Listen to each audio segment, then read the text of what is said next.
पालघरसह रायगडला मुसळधार पावसानं झोडपलं। सलग तिसऱ्या दिवशी पाण्यानं वेढलेल्या पालघरमध्ये आपत्ती व्यवस्थापन मंत्री गिरीश महाजनांची धाव।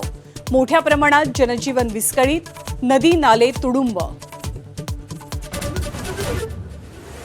राम मंदिरातील चोरी विरोधातील आंदोलन चिरडण्यासाठी मुख्यमंत्र्यांनी ढगफुटीची अफवा पसरवली।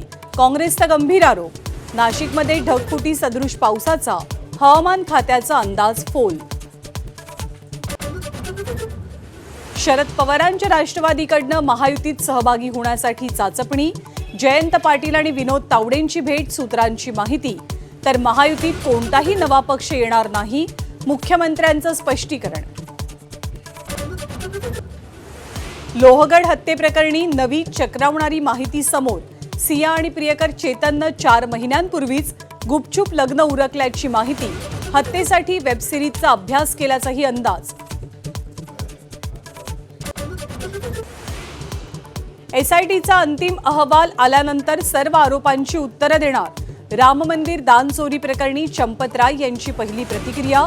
आपलं जीवन म्हणजे खुलं पुस्तक असल्याचं सांगत आरोप फेटाळले।